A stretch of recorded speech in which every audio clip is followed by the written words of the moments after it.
নমস্কার বন্ধুরা, কৃষ্ণা স্বাদের রান্নাঘরে সবাইকে স্বাগত জানিয়ে আজকে আমি রেসিপিটা শুরু করছি। আজকে আমি করব পটল চিংড়ি। তার জন্য দেখো আমি চিংড়ি মাছগুলোকে ভালো করে ধুয়ে নিয়েছি। এবার আমি নুন আর হলুদ এর মধ্যে মেখে নেব। তারপর মাছগুলোকে আমি হালকা করে একটু ভেজে নেব। আমি নুন হলুদ মাখিয়ে নিলাম মাছগুলোকে। এবার আমি একটু হালকা করে মাছটা ভেজে নেব। তোমরা দেখতে থাকো পুরো ভিডিওটা। ভাজার জন্য কড়াইতে আমি সর্ষের তেল দিয়ে দিয়েছি। এবার মাছগুলোকে আমি হালকা করে একটু ভেজে নেব।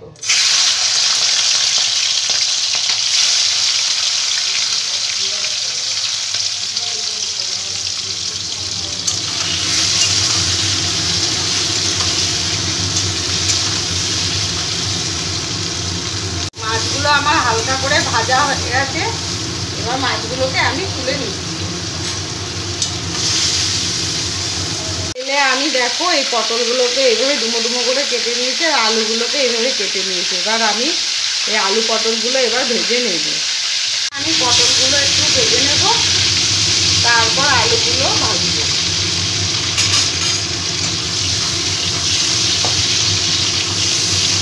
পটলগুলো একটু ভেজে নিয়েছি। এবার আলুগুলোকে এর মধ্যে দিয়ে একসাথে ভেজে নেব। আমি একটু নুন দিয়ে দিচ্ছি আর একটু হলুদের গুঁড়ো দিয়ে দিচ্ছি। দিয়ে একসাথে আলু পটলগুলোকে আমি ভালো করে ভেজে নেব। আলু পটলগুলো আমার ভালো করে ভাজা হয়ে গেছে। এবার আমি আলু পটলগুলোকে তুলে নিচ্ছি। এইভাবে আমি ভেজে নিয়েছি। কড়াইতে আমি আর একটু তেল দিয়ে দিলাম। একটা তেজপাতা, একটা শুকনো লঙ্কা আর গোটা গরম মশলা, একটু জিরে, গোটা জিরে ফোড়ন দিয়ে দিলাম।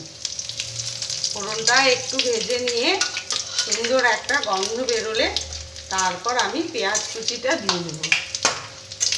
ফোড়নটা আমার ভাজা হয়ে গেছে। এবার আমি পেঁয়াজ কুচিটা দিয়ে দিচ্ছি।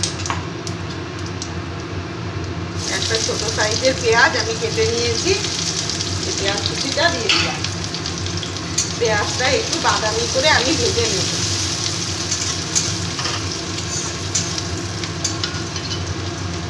আমার বাদামি করে ভাজা হয়ে গেছে। এবার আমি আদা রসুন পেস্টটা দিয়ে দিচ্ছি। আদা রসুন পেস্টটা আবার ভালো করে ভেজে নেব। আদা রসুন পেস্টটা আমার ভাজা হয়ে গেছে। এবার আমি কাঁচা লঙ্কা আর টমেটো একসাথে বেটে রেখেছি, এটাকে দিয়ে দিলাম।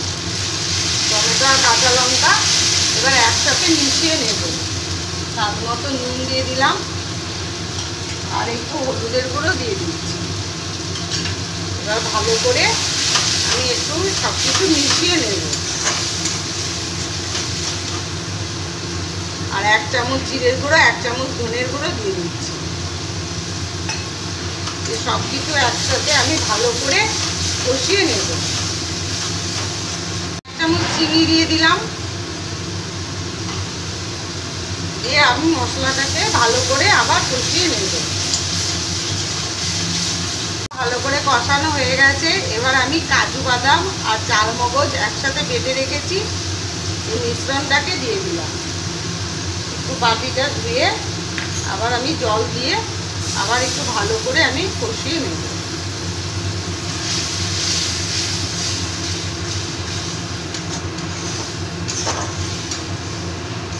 মশলা আমার ভালো করে কষানো হয়ে গেছে। এবার আমি ভেজে রাখা আলু পটলটা দিয়ে দিলাম।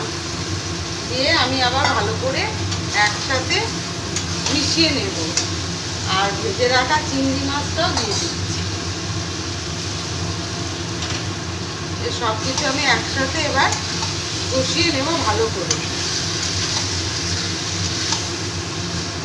দেখো আমার মশলাটা দিয়ে আলু পটল দিয়ে ভালো করে কষানো হয়ে গেছে। এবার আমি পরিমাণ মতন জল দিয়ে দিচ্ছি।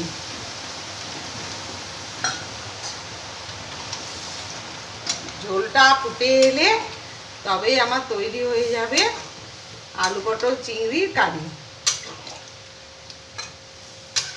আমি এবার ঢাকা দিয়ে ঝোলটা ফোটা পর্যন্ত অপেক্ষা করব।